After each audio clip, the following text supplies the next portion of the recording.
أعوذ بالله من الشيطان الرجيم. بسم الله الرحمن الرحيم. حميم. تنزيل الكتاب من الله العزيز الحكيم. ما خلقنا السماوات والأرض وما بينهما إلا بالحق وأجل مسمى والذين كفروا عما أنذروا معرضون. قل أرأيتم ما تدعون من دون الله أروني ماذا خلقوا من الأرض أم لهم شرك في السماوات ائتوني بكتاب من قبل هذا أو أثارة من علم إن كنتم صادقين. ومن أضل ممن يدعو من دون الله من لا يستجيب له إلى يوم القيامة وهم عن دعائهم غافلون. وإذا حشر الناس كانوا لهم أعداء وكانوا بعبادتهم كافرين. وإذا تتلى عليهم آياتنا بينات قال الذين كفروا للحق لما جاءهم هذا سحر مبين. أم يقولون افتراه قل إن افتريته فلا تملكون لي من الله شيئا هو أعلم بما تفيضون فيه كفى به شهيدا بيني وبينكم وهو الغفور الرحيم. قل ما كنت بدعا من الرسل وما أدري ما يفعل بي ولا بكم إن أتبع إلا ما يوحى إلي وما أنا إلا نذير مبين. قل أرأيتم إن كان من عند الله وكفرتم به وشهد شاهد من بني إسرائيل على مثله فآمن واستكبرتم إن الله لا يهدي القوم الظالمين. وقال الذين كفروا للذين آمنوا لو كان خيرا ما سبقونا إليه وإذ لم يهتدوا به فسيقولون هذا إفك قديم. ومن قبله كتاب موسى إماما ورحمة وهذا كتاب مصدق لسانا عربيا لينذر الذين ظلموا وبشرى للمحسنين. إن الذين قالوا ربنا الله ثم استقاموا فلا خوف عليهم ولا هم يحزنون أولئك أصحاب الجنة خالدين فيها جزاء بما كانوا يعملون. ووصينا الإنسان بوالديه إحسانا حملته أمه كرها ووضعته كرها وحمله وفصاله 30 شهرا حتى إذا بلغ أشده وبلغ 40 سنة قال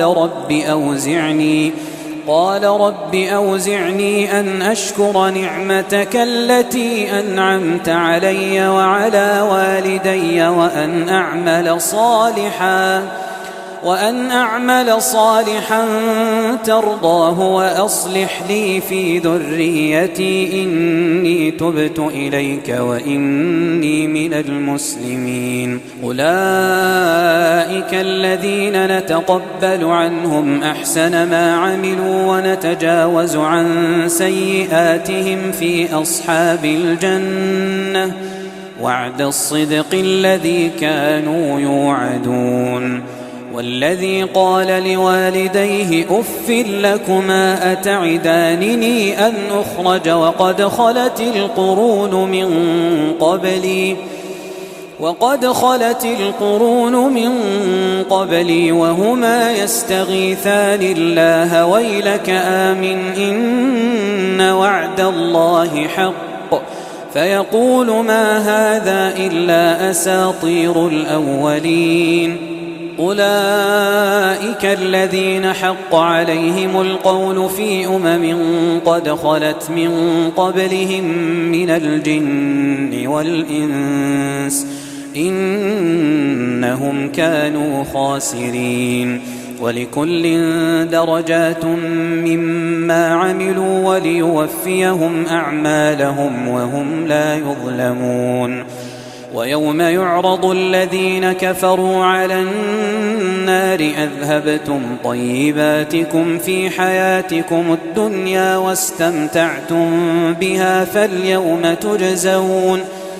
فاليوم تجزون عذاب الهون بما كنتم تستكبرون في الأرض بغير الحق وبما كنتم تفسقون واذكر أخا عاد إذ أنذر قومه بالأحقاف وقد خلت النذر من بين يديه ومن خلفه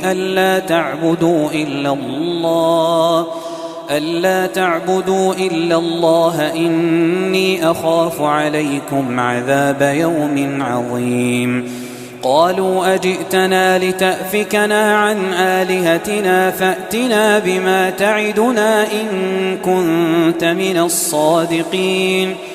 قال إنما العلم عند الله وأبلغكم ما أرسلت به ولكني أراكم قوما تجهلون فلما رأوه عارضا مستقبل أوديتهم قالوا هذا عارض ممطرنا بل هو ما استعجلتم به ريح فيها عذاب أليم تدمر كل شيء بأمر ربها فأصبحوا لا يرى إلا مساكنهم كذلك نجزي القوم المجرمين ولقد مكناهم في ماء مكناكم فيه وجعلنا لهم سمعا وأبصارا وأفئدة فما أغنى عنهم سمعهم ولا أبصارهم ولا أفئدتهم من شيء إذ كانوا يجحدون بآيات الله وحاق بهم ما كانوا به يستهزئون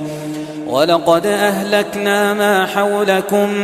من القرى وصرفنا الآيات لعلهم يرجعون فلولا نصرهم الذين اتخذوا من دون الله قربانا آلهة بل ضلوا عنهم وذلك إفكهم وما كانوا يفترون وإذ صرفنا إليك نفرا من الجن يستمعون القرآن فلما حضروه قالوا أنصتوا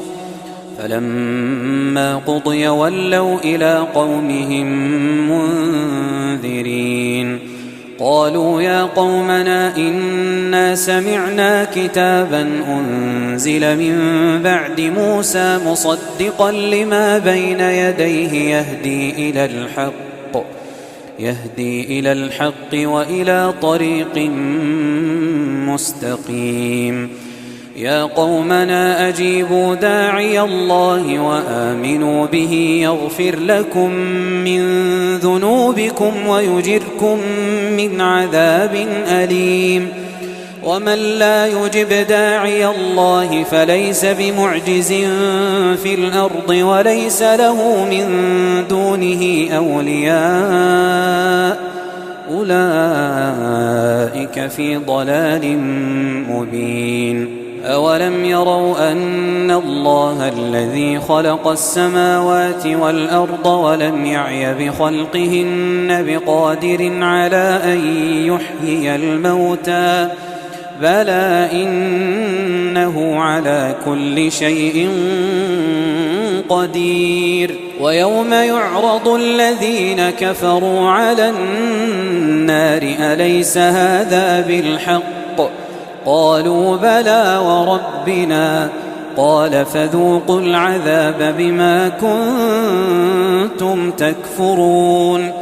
فاصبر كما صبر أولو العزم من الرسل ولا تستعجل لهم